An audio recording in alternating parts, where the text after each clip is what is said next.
स्वागत है आज मेरे इस नए वीडियो में। My self Ashish Singh.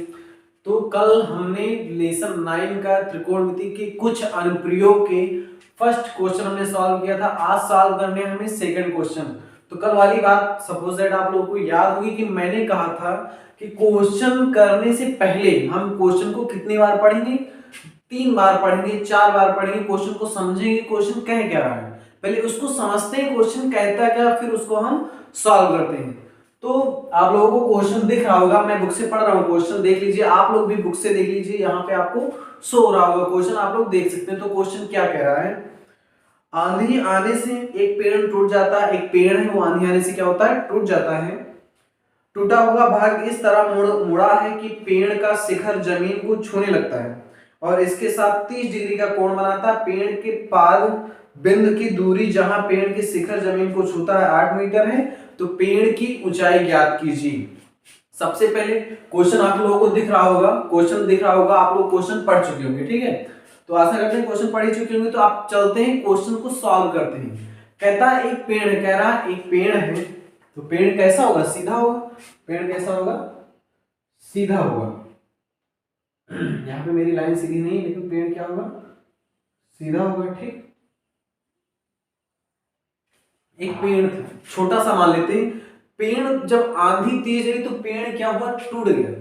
पेड़ क्या हो गया, टूट गया। तो टूट कर जमीन से छूता है, मतलब टूट गया।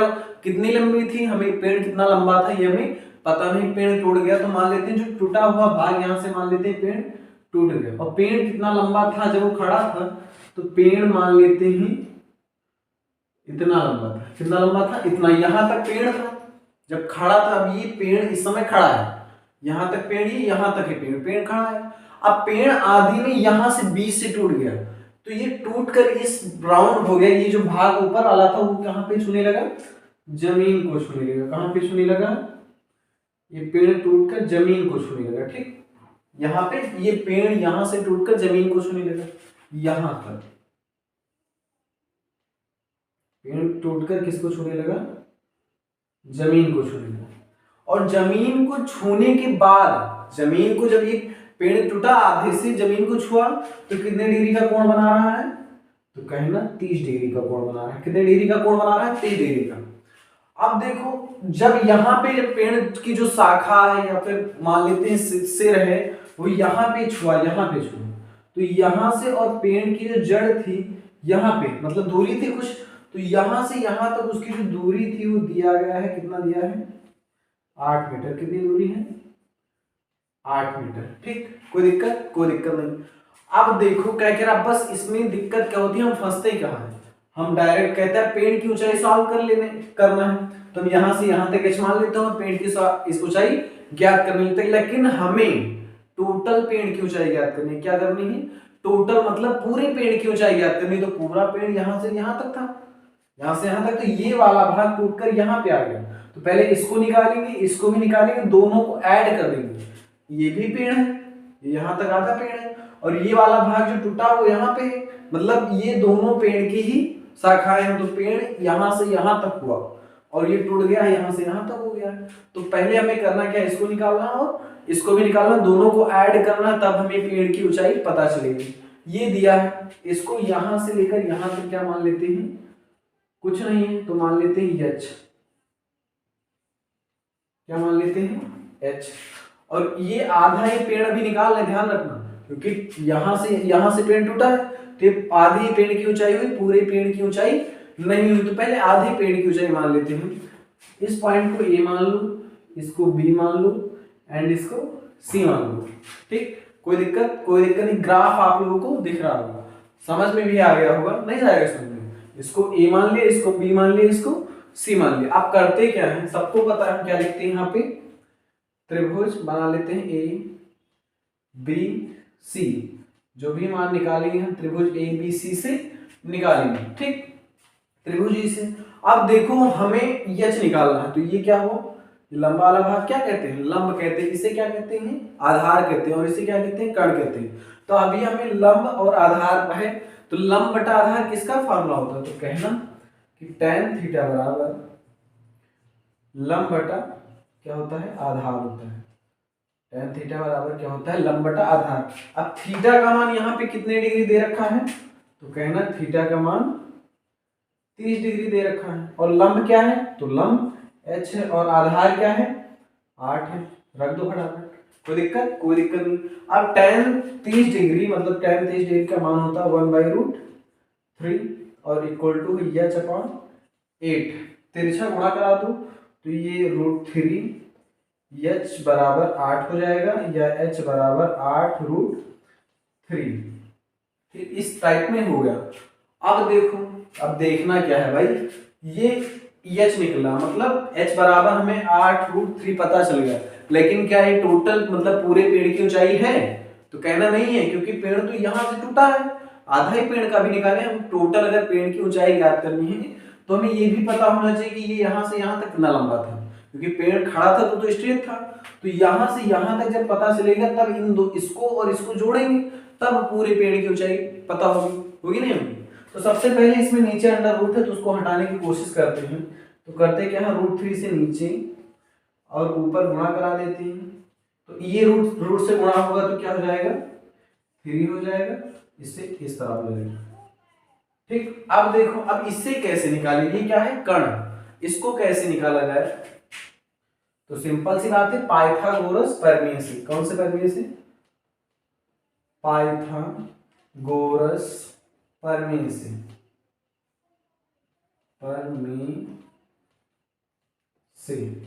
तो पाइथागोरस प्रमेय में हमें क्या निकालना है, कर्ण निकालना। और h बराबर हमें मिल चुका है, h बराबर हमें क्या मिल चुका है, 8। यहीं पे मान रख दी या यहीं पे मान रख दो, 8√3/3, ये h बराबर हमें मिल चुका है। तो पाइथागोरस प्रमेय से अगर हमें कर्ण निकालना हो, क्या निकालना हो, कर्ण बराबर तो अंडर रूट होता है, क्या होता है, लंब स्क्वायर प्लस आधार स्क्वायर। अब यहाँ पे लंब कितना दे रखा आपको, तो कहना हमको लंब दे रखा 8√3/3 और आधार क्या आपको दे रखा है, 8 दे रखा, तो इसका स्क्वायर स्क्वायर कर दो और 8 का भी स्क्वायर है तो इसका भी स्क्वायर कर दो। ठीक, फिर क्या होगा, ये स्क्वायर खुलेगा तो 8 टाइम 64 और ये रूट से रूट होगा तो 3 हो जाएगा और ये 3 3 का 9 हो जाएगा प्लस 8 टाइम 64, इसका मान 1 मान लो। अब 4 होगा तो इसको क्या कर सकते हैं, 3 1 जा 3 और 3 3 जा 9, इसको हम काट सकते हैं, मार्कर चल नहीं रहा, इसको 1 से और इसको 3 से, तो हमारा हो जाएगा। अब इसमें 3 है तो 3 कॉमन ले लो, तो 64 प्लस 4 3 12 के 2 और 6 3 18 19 192/3, इन दोनों को ऐड कर दो तो देखो आपका कितना आ जाएगा, 4 2 6 और 9 6 15 1 16 और 1 1 2 15 9 6 9 4 13 कितना हो जाएगा भाई, 4 2 6 और 9 6 15 के 5 और यहाँ पे 2 अपान क्या है 3 3 का 2 और अंडर रूट लगा है, लगा दो। अब 256 किसका स्क्वायर है, तो 256 कहना 16 का, और 3 तो निकलेगा नहीं तो ये अंडर रूट में 3, ये हमारा जो आ गया वो क्या है, कर्ण बराबर आ गया आपका 16/√3। अब पेड़ की हमें ऊंचाई चाहिए, पेड़ की हमें क्या चाहिए, ऊंचाई। तो यहां से यहां तक टोटल पेड़ हुआ, यहां से यहां तक अभी खड़ा है और यहां से यहां तक गिर गया है, तो टोटल पेड़ की जो ऊंचाई होगी इसको और इसको हम ऐड कर देंगे। तो यहाँ पे लिख सकते हो अतः, क्या लिख सकते हो, अतः पेड़ की ऊंचाई, अतः पेड़ की ऊंचाई बराबर क्या हो जाएगा, इसको और इसको हम ऐड कर देंगे, तो 8√3/3 प्लस 16√3। अब जब एलसीएम लेंगे तो ये हो जाएगा 3√3 और तिरछा गुणा, तो इस √3 से √3 का गुणा होगा तो क्या हो जाएगा, 3 हो जाएगा, तो 8 × 3 प्लस 16 3 48, कुछ गलत तो नहीं, और 16 3 48 तो हो जाएगा कंडीशन, ये √3 इसके साथ में हो जाएगा। ठीक, आप क्या कर सकते हैं, अब कर क्या सकते हैं, सही मान, कोई दिक्कत तो नहीं है, नहीं दिक्कत तो नहीं फिलहाल। 16 8 3 24 प्लस 48/3√3, 8 4 12 के 2 और 8 4 12 के 2 और 4 2 6 7 72/3√3। अब आप चाहो तो यही भी आंसर लिख सकते हो, लेकिन नीचे अंडर रूट जब भी होता है तो हम हटा देते हैं, परिमीकरण कर देते हैं, तो इसे मल्टीप्लाई करा दो 3√3 ऊपर से, या फिर ओनली ऑन रूट 3 से करा दो, ओनली ऑन रूट 3 से ऊपर और रूट 3 से नीचे, तो ये आपका हो जाएगा 72√3, और इस रूट 3 से इस रूट 3 का मल्टीप्लाई कराओगे तो 3 हो जाएगा, तो 3 मल्टीप्लाई बाय 3 हो जाएगा, ये 3 और इस रूट का मल्टीप्लाई होगा 3, तो 3 3 जा 9, तो ये हो गया 9, अब 9 का 9 9 है 72 बराबर आपका आ गया 8√3। अतः पेड़ की ऊंचाई कितनी होगी? 8√3 होगी। यहाँ पे लिख सकते हैं अतः पेड़ की ऊंचाई 8√3 होगी। कोई दिक्कत? आशा करते हैं आप लोगों को समझ में आया होगा। तो बाकी 3 पार्ट नेक्स्ट वीडियो में हम करते हैं। अगर इस क्वेश्चन में अगर आप लोगों को भी कोई डाउट है तो आप लोग क्लियरली बताइए, मैं उसको भी एक्सप्लेन करने वाला हूं। बट आप लोग लाइक जरूर कीजिए, शेयर कीजिए एंड सब्सक्राइब करना बिल्कुल मत भूलिए। सब्सक्राइब करना भूल जाते हो क्या? नहीं भूलना, बोला मत करो। Thanks for watching the video.